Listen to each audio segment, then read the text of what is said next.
5월 10일 살아계신 하나님의 말씀 마태복음 11장 28절부터 30절 말씀으로 얼마나 무거우신가요? 라는 제 말씀 드립니다. 어깨에 나비 한 마리만 앉아도 무거워하는 그런 날이 옵니다. 그럴 리가 있겠냐고요? 물론 그럴 리가 있지요. 왜냐하면 숨 쉬는 것도 힘들어서 숨이 멈추게 되는 날이 이르게 되는 게 인생인데 나비만큼 되는 무게라고 무겁게 느껴지지 않을 리가 없지 않습니까? 살아보니까 자신의 심령 무게를 이기지 못하고 등이 활처럼 굽어지고 한숨만 나오는 걸 느끼게 됩니다. 무게를 느끼는 유형이야 사람마다 다르긴 하겠지만 삶에 짐이 없어서 한숨 없이 편안한 그런 이들을 만나본 적이 있습니까? 겉으로 보기엔 다 편안한 것 같아도 막상 얘기해보면 마음에 짐을 지지 않은 이가 없어요. 어떤 이는 먹고 사는 민생급 문제 때문에 무겁고 어떤 이는 건강이 안 좋아서 무겁고 엊그제 잇몸이 아파가지고 치과에 가서 이를 뽑았는데 고혈압, 당뇨, 고지혈, 심장, 간 이러한 중요 부위에 관련한 약을 복용하는지 조사를 하면서 한 가지 더 먹지 않는다 그러니까 아니 그 연세에 기적 같은 일이라고 그럽니다. 이게 우리 현대인의 현실이에요.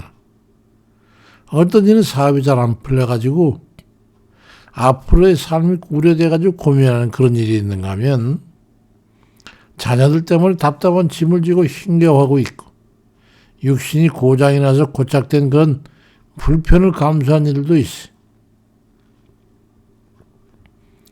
근데 이런 인생사례와 관련된 짐을 지고 사는 것은 사실 아무것도 아니죠.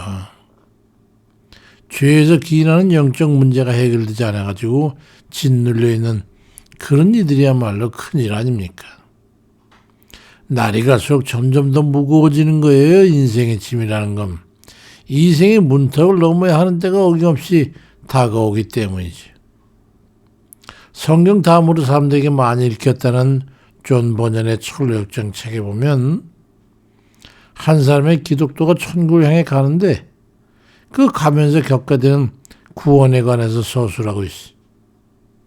죄인 땐 그의 어깨에 감당할 길 없는 무게의 죄책을 짊어지고 허덕이면서 길을 가는데 예수 그리스도를 믿는 믿음을 갖자 어깨에서 짐을 벗겨주는 것을 봅니다. 사람은 이렇듯 육신적이든지 영적이든지 무게를 느낄 만한 크고 작은 짐을 지고 살아갑니다. 어쩌면 인간을 가장 불행하게 하는 건 바로 이 모든 짐이 아닐까 생각합니다. 그럼에도 불구하고 하도 만연되어 있기 때문에 당연한 것으로 여기고 억지로라도 담당하고 허덕이며 걸어가고 있는 것이죠. 그러한 우리에게 주님께서 마태복음 11장 28절에서 수고하고 무거운 짐진 자들아 다 내게로 오라. 내가 너희를 쉬게 하리라. 나는 마음이 온유하고 겸손하니 나의 멍에를 메고 내게 배우라. 그리하면 너희 마음이 쉼을 얻으리니 이는 내 멍에는 쉽고 내 짐은 가벼움이라고 말씀하고 있어요. 주님께서는 어쩌자고 그런 무모할 것 같은 말씀을 하셨을까요? 근데 정말 심각하게 여기고 간절한 마음으로 깊이 묵상해 보면 깨닫는 바가 있을 거예요. 그리고 더 바짝 주님 앞에 다가가서 붙어가지고 말이죠. 주의 말씀을 묵상해 나가면 놀라운 발견을 하게 될 겁니다. 비로소 무거운 짐을 벗어버리게 될 거예요. 자신의 무능을 깨닫고 내려놓는 겁니다. 자신이 지고 있는 온갖 짐에 대해서 자신이 아무 능력이 없다고 하는 것을 인정하는 거예요. 사람들 대부분이 그렇다고 할지라도 어떻게든지 자기 짐은 자기가 지고 가야 되는 거지 무슨 뾰족한 수가 있으려고 그런 이들이 많잖아요. 아닙니다. 실제로 내려놔 보세요. 그리고 맡기는 거예요. 주님 앞에.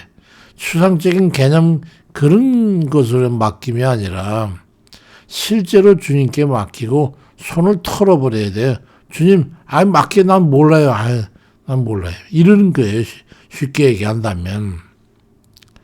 인생의 짐이란 본래 자기의 힘과 능력으로는 어쩔 수 없는 것이기 때문에 짐이 되는 거잖아요. 그러니까 어차피 질 수 없는 짐이라면 어쩔 수 없는 이참에 그냥 주님께 말이죠. 아주 맡겨버리고 실제로 자신에게서 완전히 손을 털어버리는 거예요. 어떤 일은 무슨 말인지는 알겠는데 그게 마음대로 되느냐고 하는 분이 있잖아요. 그럴듯한 현실적인 그런 인식 같지만은 사실은 말이죠. 회피하는 말이에요. 실제로 실행해 보세요. 훈련해 보시란 말이에요. 주께로 넘겨버리면 실제로 평안을 얻게 되는 거예요. 그 때가 와요. 조금만 훈련해 보세요. 베드로전서 5장 7절에도 너희 염려를 다 주께 맡기라. 이는 저가 너희를 권고하심이라고 말씀하고 있고, 나아가서 시편 50편 22절엔 내 짐을 여호와께 맡겨버리라. 너를 붙드시고 의인의 요동함을 영영히 허락지 아니하시려다고 말씀합니다.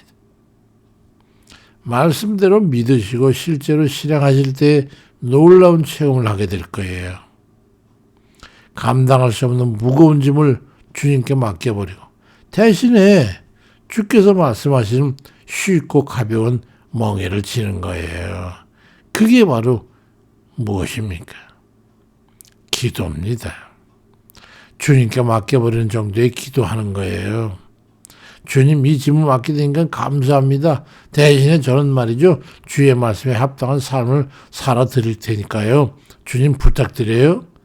그런 정도의 기도와 실행을 대체하는 거예요. 해야 되는 기도는 안 하고 왜 지지도 못할 짐을 지고 있어요. 또 하나는 탐심을 버리는 겁니다. 모든 탐욕이 바로 짐을 지는 시발점이 되기 때문에 그래요. 누가복음 12장 15절에 삼가 모든 탐심을 물리쳐라. 사람의 생명이 그 소유에 넉넉한 데 있지 아니하니라 말씀합니다. 훈련하면 크게 어렵지 않다는 것을 경험하고 깨닫게 될 겁니다. 육신의 소욕을 내려놓고 나는 할 수 없으니까요. 주님께서 맡아 주관해 주세요. 그러고 이러저런 무거운 짐을 다 주님께 아뢰어 드리세요. 맡기고서도 우려가 있거든. 내 책임이 아닌데 뭐. 그리고 주님께 주님 이거 어떻게 하실 거예요? 맡겨드렸는데요. 강력하게 책임을 주님께 채근하는 거예요. 그리고 주님의 뜻대로 살아가는 작은 짐을 대신 지시고 기도에 치중해서 주께서 행하시고 이끌으신 대로 따라가는 그런 넉넉한 이들 다 되시길 주의 이름으로 축원드립니다. 아멘입니다.